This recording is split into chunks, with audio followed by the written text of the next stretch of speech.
So Jubair ibn Abdullah, he said, so still when they were coming to Medina, he, he was coming, and Prophet sallallahu alaihi wasallam, Jubair said he heard a voice, and the voice said, who is this? Meaning the voice is talking to him, and he said, oh, it's Jubair. And Prophet, that was the voice of Prophet sallallahu alaihi wasallam, meaning Prophet was asking him, who is this? And he said, it's Jubair. And Prophet said, oh, Jubair, okay. Then Prophet said, why are you so down like that? I mean, why are you so, what's wrong? And he said, the camels, Jubair is talking. Jubair said his camel, that the camel that he was riding was a very, very slow old camel, and he's told Prophet, well, I'm riding this old camel, and my father just passed away from Uhud, from the Battle of Uhud, and I'm stuck with 7 little sisters to take care of them, and my father left me with lot of debt, meaning he had a debt he couldn't pay, but he passed away. So I'm inheriting that debt. I have to pay that debt in place of my father. Not only that, I was left with this old camel, and not only that, I have 7 young sisters to take care of. Allahu Akbar. And Prophet sallallahu alaihi wasallam said, "Okay." And Prophet said, "Are you married?" And Jubair replied, "Yes." And Prophet said, "Are you married to a woman who already been married before, or are you married to a young woman who has not been married before?" And Jubair said, "Oh well, oh Prophet, I married someone who is a little older. They've been married before." And Prophet said, "Well, you should have make it a young woman. You would play with her, she would play with you. You would have so much fun and stuff like that." And Jubair said, "Oh Ya Rasulullah, oh Prophet, I married this elder woman because she would help me raise my 7 young sisters. Because if I would have married a young woman, I could not take care of her. Then she would be that young woman became my other young sisters. I mean, I already have 7 of them.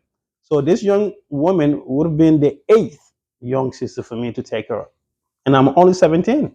Because at that time, Jubair was only 17, some said 16 years old.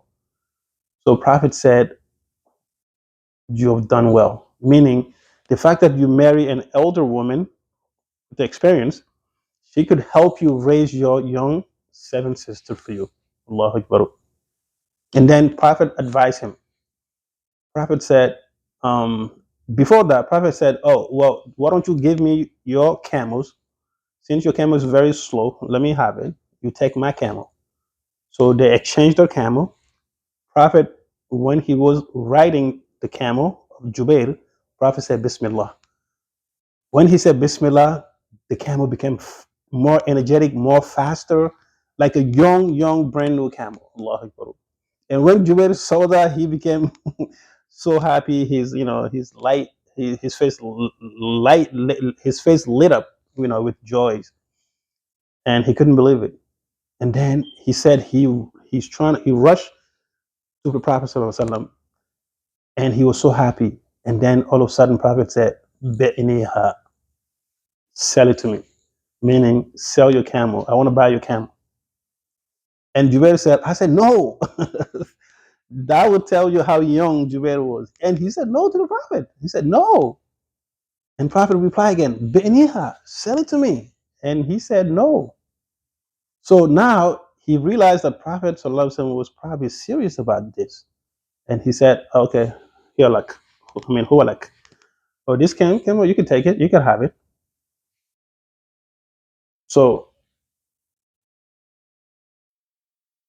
and he said, oh, okay, you could have it. Prophet said, no, bisamaniha, meaning I'm not going to take it away from you from free. Sell it to me. Just give me the price.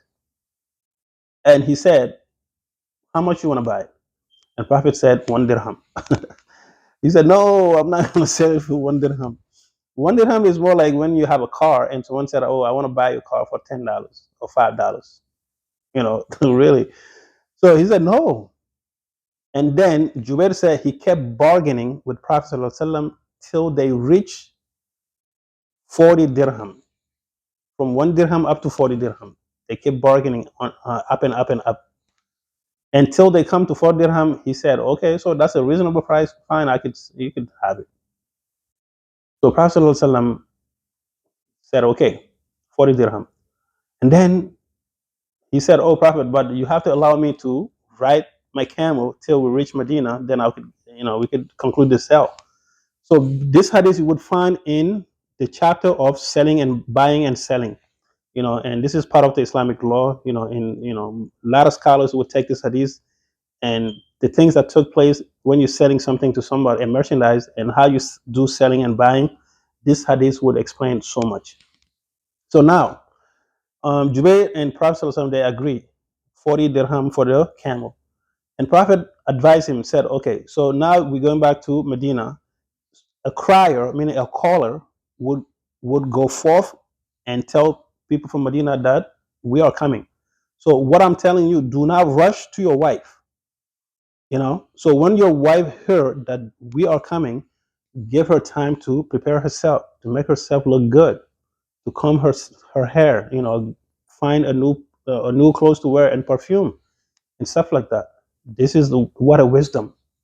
This is why when you travel, at least you have to, if you're coming a little early than expected, you have to let your wife know that you're coming, so that way she could prepare herself. And there's so many wisdom that goes with it, inshallah. So he said Prophet ﷺ gave him this advice. Wow, what a so it's more like Prophet became more like a father figure to this young man. So when they reached Medina, and this man said, Jubair said to his uncle that he sold his camel to the Prophet, and his uncle said, "Why? This is the only camel you had. Why would you sell that?" So his uncle didn't like it. So he went to the masjid. Jubair went to the masjid, with the camel. So he go inside the masjid, not with the camel, but I mean, he want to conclude the purchase. So he went to the masjid and he went to the Prophet ﷺ, and Prophet said, "Did you pray? Did you pray your churaka?" And he said, "No." Prophet said, "Okay, go pray your churaka first, and then you come. We conclude the business. We conclude the selling and whatever." So now Jubair pray his churaka. So this will show you that every time you come to the masjid, if you have a wudu, whatever you do, make churaka first. But the salutation of the masjid. So Zubair said when he prayed, he came to the Prophet ﷺ, and Prophet asked Bilal to give Jubair 40 40 dirham. Um, so when he got the money, when Jubair got the money, Jubair said he was about to leave the masjid, and Prophet called him to come back. So when he come back, Prophet said, "Aren't you forgetting something?" He said, "What?" He said, "Your camel." And he said, "Oh, Prophet, I sold it to you. Remember?" Prophet, "So you think I'm going to cheat you with your camel?" "No, it is your camel. Take your camel, and the money that you have is yours too as well." Allah Akbar. And Jubair said, "I took my camel and I have money."